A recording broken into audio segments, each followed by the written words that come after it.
Ladies and gentlemen, happy Thursday. I hope you had a great start to the new year. I know I most certainly did. But now it's time to talk about week 17. Let's get into it. Fasten your seatbelts for the realest Eagles and Sixers YouTuber! One who plays no clickbait and gets to the point! The myth, the legend, Nikki Steves! Come to my channel, you know the deal. Yo, boy, always keeps things real. I'm simply statue think they slate, dropping unrealistic magic. 2K takes for the kick. Even though cats like that get views closer to the millie, never hear me preach, flip on to Philly. Before you watch the Eagles all the way through the early 22, authentic talk, forget what others do. Come to my channel, you know the deal. Yo, boy, always keeps things real. The 24/7, 365 way. Sports content for the reals that feels like day.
Hello, happy Thursday once again, folks. We ready to talk about it. NFL Week 17 is in the books.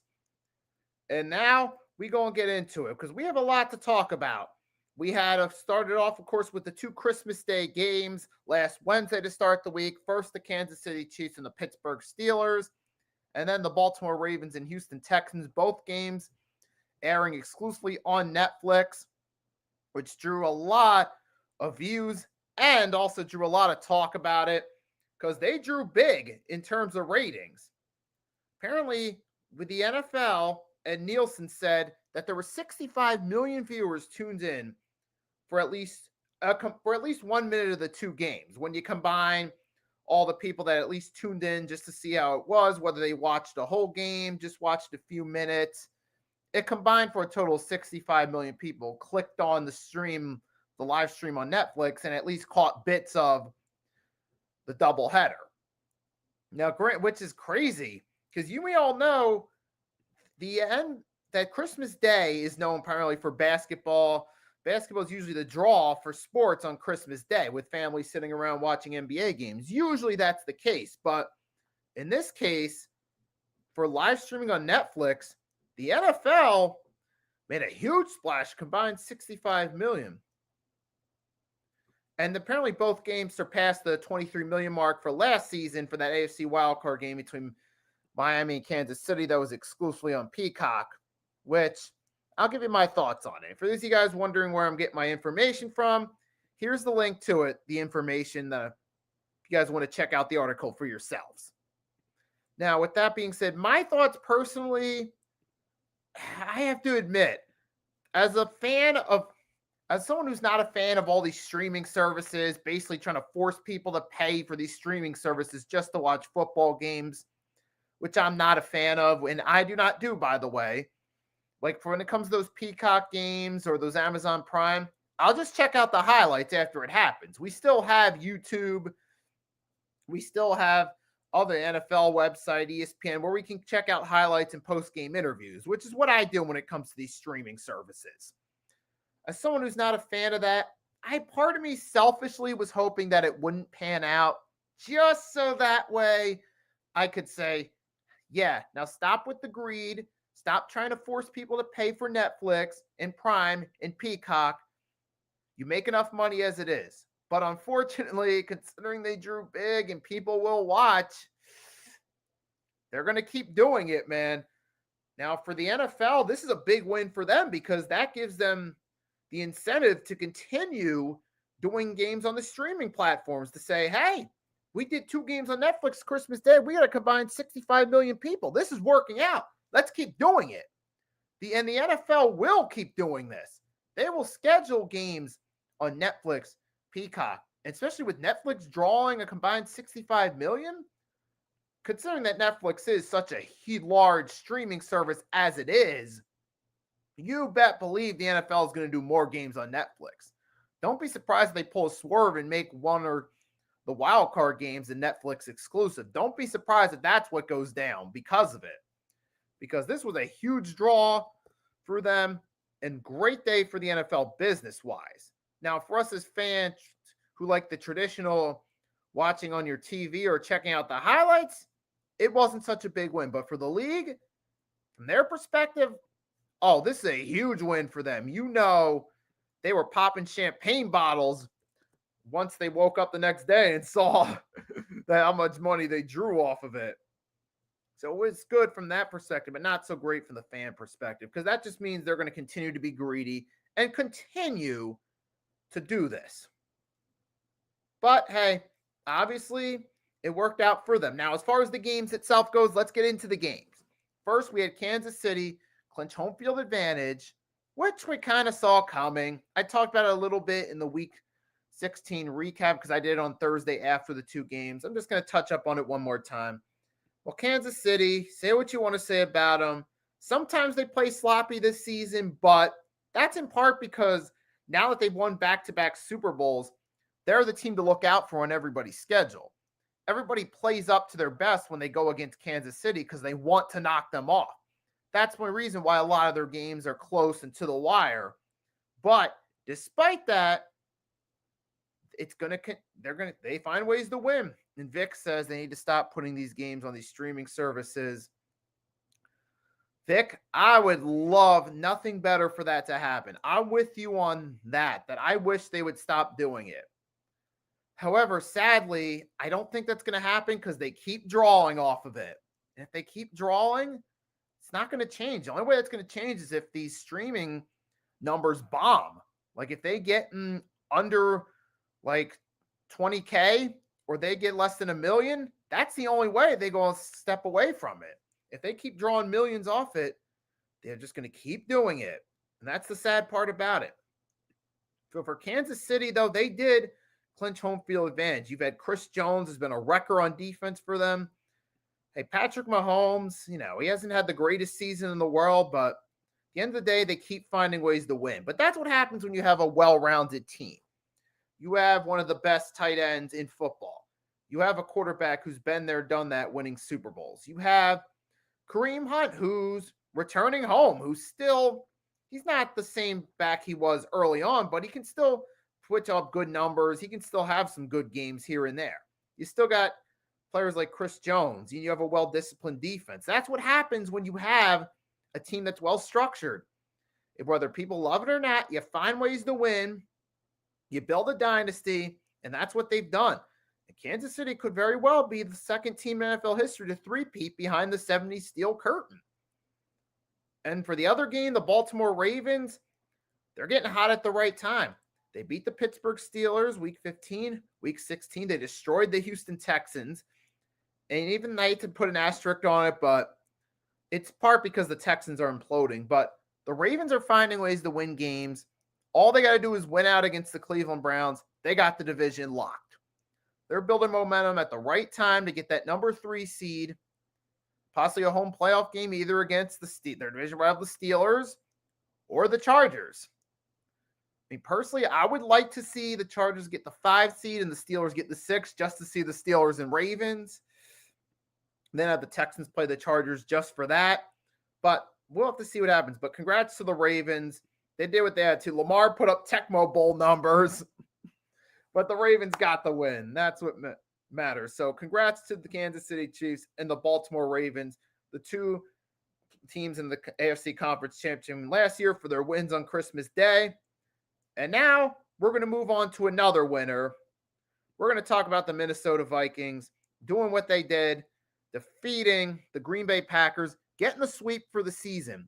And now, thanks to the sweep, that means next week's game against the Detroit Lions is for home field advantage.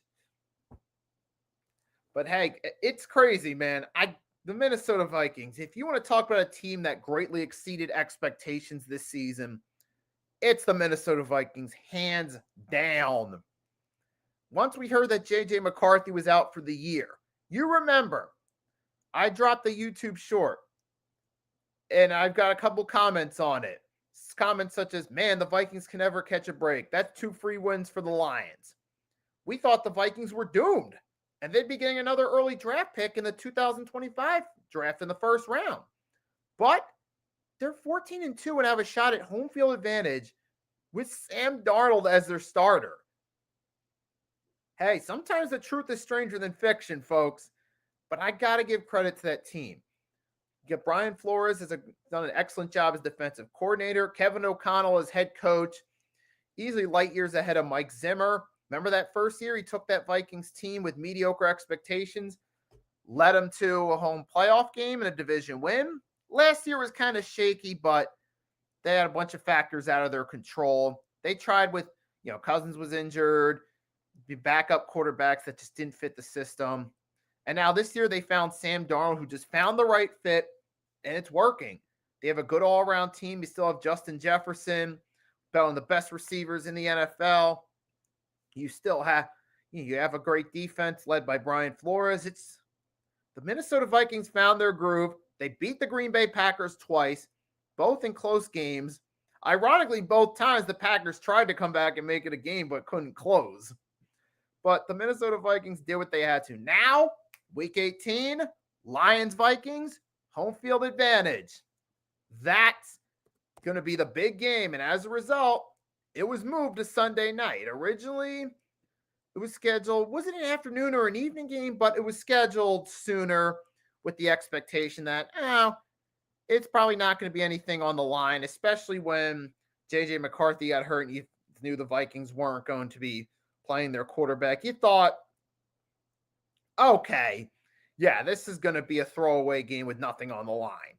Maybe home field for the Lions and the 49ers. That was the expectation going into the season. But here we are now. Niners aren't even in playoff contention. Vikings and Lions are both 14-2 with a shot at home field. It's been moved to Sunday night. That's going to be an excellent game because there's a lot on the line. Remember the last time they played earlier, the Lions beat the Vikings to hand them their first loss in a close contest. So even though the Lions won, it came right down to the wire. I think it was the last second field goal, if I remember correctly. The point being is it's going to be a real, these two teams played close last time. So we know that they match up well against each other in terms of creating a dramatic and intriguing game from a fan perspective. Which means us as fans, our eyes are going to be locked on that game Sunday night. And personally, I can't wait. You bet your boy Nicky Stees is going to check it out as well. But man, that's going to be a phenomenal game. I mean, last night on my weekly picks, I said that I think the Lions are going to win because they have that 12th man at home. But then again, with the Lions dealing with injuries, it could work out against them too, because you got to remember, against the Buffalo Bills, they struggled. And the Buffalo Bills are right behind the Kansas City Chiefs. It's the number 2 team. Not to mention the Bills are the only team that beat Kansas City. When they went head-to-head, Buffalo got the better of them. So you got a Super Bowl contender, already took care of the Detroit Lions. Hello, Gregor. What is up? So then again, this could go either way, man. It could possibly even... the Lions have the home field advantage, but the Vikings, don't count them out, man. I think this can be a good game. But the Detroit Lions are one of those teams that keep finding ways to win. Now that I think about, though, I do think the Vikings are probably going to win this one narrowly, and they'll get home field. Lions could get the 5 seed, which is crazy, but that's an easy wild card win against, presumably, the Tampa Bay Buccaneers. But we're going to have to see what happens, man. Could you imagine that? It's crazy. A 14-3 team playing on the road. It's going to happen, though. So, ladies and gentlemen, we living in the twilight zone. So, be prepared to deal with it. But hey, speaking of playoff spots, crazy. One of the Eagles' division rivals, who's been a laughingstock for years, clinched a home playoff spot on Sunday. That being the Washington Commanders defeating the Atlanta Falcons in an overtime battle. Now, this turned out to be a good game, folks. This really did turn out to be a good game with the Washington Commanders defeating the defeating the Atlanta Falcons. But man, I know. I'll get more to that. Yeah, I know. But then again, I'm not really worried about individual records, Greg. I'm more just concerned about winning championships. Because, like I said, Eric Dickerson has that record, but the Rams didn't win their first Super Bowl till the 99 season after Dickerson was retired, meaning that single season rushing record did not equate to a Super Bowl win. The Eagles rest Barkley, and it helps keep him healthy for the playoffs and equates to a Super Bowl win. That's going to be more important than an individual record. So I'm cool with him resting. But hey, I'm happy he got over 2K for the season, and I'll talk about that in a second. But it's got to say, the Washington Commanders, while I'm still on that subject, I got to give them props. They found themselves the right quarterback, finally free from the shackles of Dan Snyder, constantly trying to micromanage everything, thus sabotaging anything that's going well for them. And now, finally, the Commanders clinch a playoff spot, year 2 under new ownership, and they got their future franchise quarterback. They went in a thriller. To the Falcons' credit, they did their best. Michael Penix Jr., he did his best to go out there and lead the Falcons. But hey, it's only his second start, so can't really nitpick him too much. But I got to give both teams credit. It was a good game. Commanders obviously got the better of them. They built up more structure throughout the season, and it resulted in a playoff spot. As of right now, though, they would be the number 6 seed. Packers would be the 7th seed. So if things continue that way, we'd play the Packers in a rematch. Commanders would then have to play the Rams at this point, it looks like. But we still got to wait and see what happens. But congrats to the Washington Commanders. Hey, they've brought themselves back into the spotlight. It's going to make for interesting matchups between the Eagles and Commanders going forward. But see, that's what happens when you finally get a micromanaging owner out the way, finally someone who knows what they're doing there, and it all works out.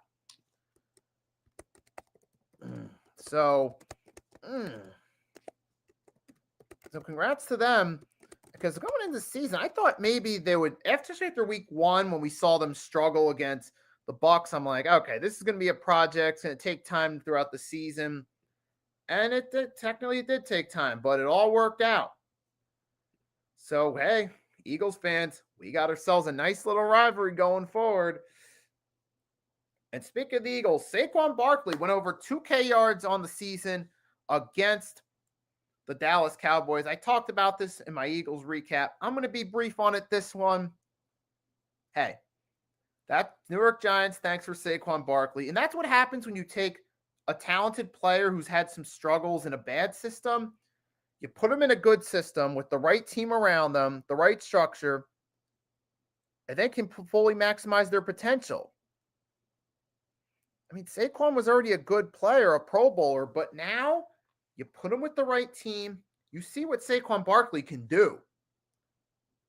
He was the 9th running back in NFL history, or the 8th running back to go for over 2,000 yards in a season, joining Eric Dickerson, Adrian Peterson, Jamal Lewis and company.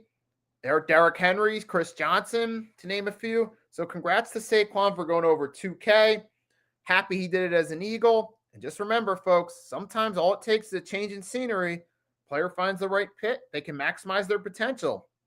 That's the story of it here. So the Giants, if anything, they did Saquon a favor by letting him walk to the Eagles. So obviously we know who the winners and losers are of the Eagles and Giants deal. The Giants letting Saquon go and the Eagles acquiring him. But those aren't the only winners and losers that come to mind today. Also, we got, NFL Week 17 had its own winners and losers, which I'm going to talk about in a minute. I'll step aside for 1 second, grab myself a quick sip of water, and I'll be right back.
Alrighty, folks, and I'm back after a quick break.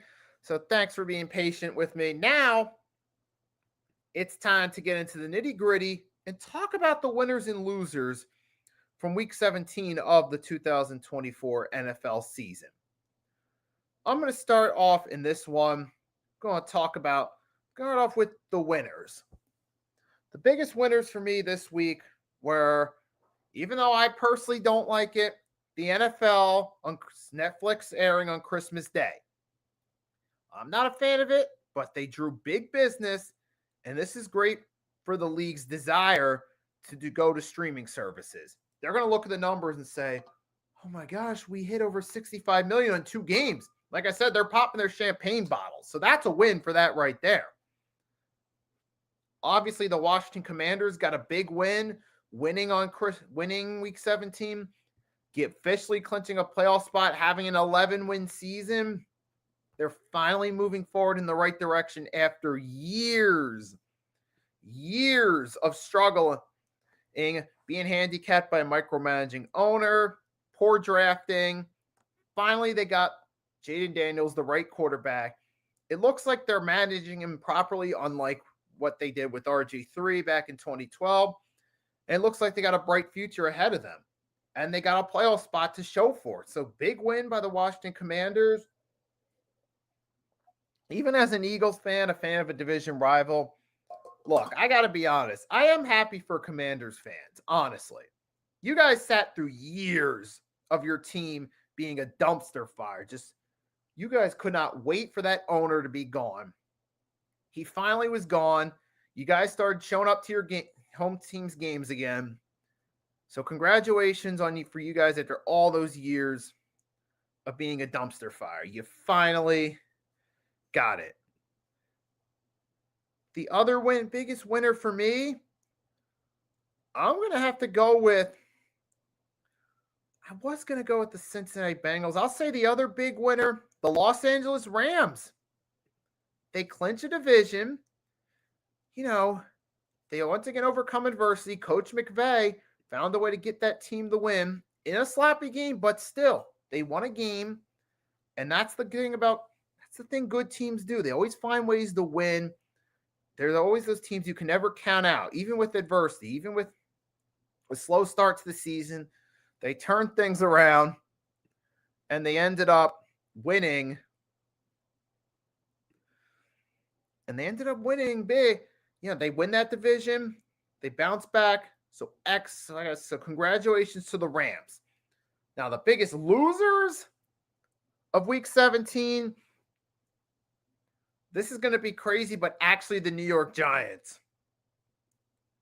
They had a golden opportunity at the number 1 pick. I mean, I understand you don't want it to come across as if you're throwing games, because that's not good for your reputation. That could get you in trouble with the league. But holy smokes, at least you could still at least put the effort of illusion while still tanking. You could intentionally make poor play calls that aren't going to work. Just to give the illusion of effort, set your players, you could still do that. You could still set up poor coverage schemes on defense. Call a bad game. So that way it at least looks like you're trying. And come on. You could have done that instead. But you ended up winning the game. But ultimately, you're out of position for the number 1 pick. Now the Giants, to get that number 1 pick, they got to lose and hope that the Patriots beat the Bills, the Browns beat the Ravens, and the Titans beat the Texans. And the odds of that happening are like 0.00000000001 chance of happening for the Giants. So they ultimately screwed themselves over out of the number 1 pick. The other loser, all the fans that had to watch the Seahawks and Bears game. Come on, man. There was no highlights from that game. Field goals. This is the most boring primetime game since the Steelers-Dolphins muddy game back in 2007. Seriously. For any of you guys that remember that game, know what I'm talking about. If not, just look up Steelers-Dolphins Monday night 2007. You'll see what I'm talking about. This was the most boring game since that game as far as primetime goes. So that was a terrible game. It's just a shame for everyone that has Prime that actually logged in to watch that.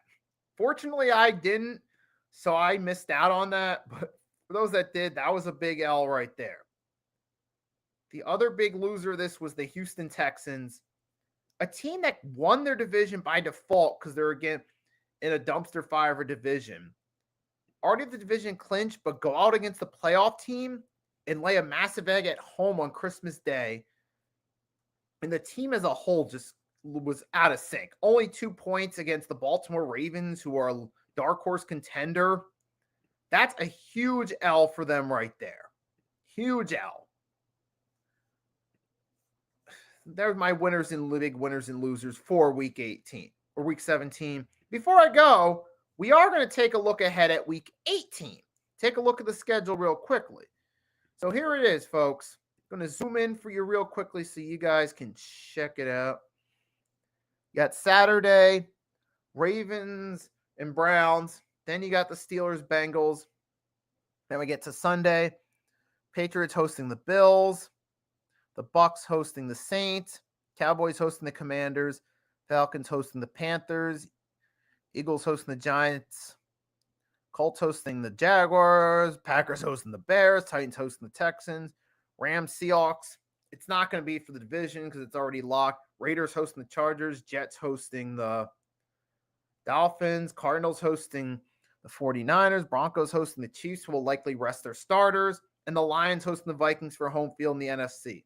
And notice something about all those games. I'm sure you guys already know it. If not, just take a second to look at the schedule. Notice what each game has in common. And I'm sure most of you figured it out, but if you haven't, they're all divisional matchups. They're all matchups between teams in the same division. So we might as well just call this the divisional rivalry week of the NFL. So that's what we have to look forward to. Honestly, the only game I really care about is the Lions-Vikings game. Other than that, the rest of them are pretty much skippable for me. The only games I actually really care about at all are the outcomes for the Steelers, Bengals, Raiders, Chargers, Rams, Seahawks, Cowboys, Commanders, just to see who wins and how it impacts the playoff seeding. But the only game I'm actually interested in seeing is the Lions and Vikings. So those are my thoughts right there. So before I head on out, thanks to everyone that stopped by as always. Appreciate your support. Without you guys, I wouldn't be doing this. If you haven't done so yet, you can subscribe to the Nicky Stees and Hardcore Sports Network channels. So again, guys, thanks for your support. I really appreciate it. Without you guys, I wouldn't be doing this. Have a great rest of your day. And if you are catching this on the replay later in the night, have a great night. So until next time, it's your boy Nicky Stees signing off. Have a great day.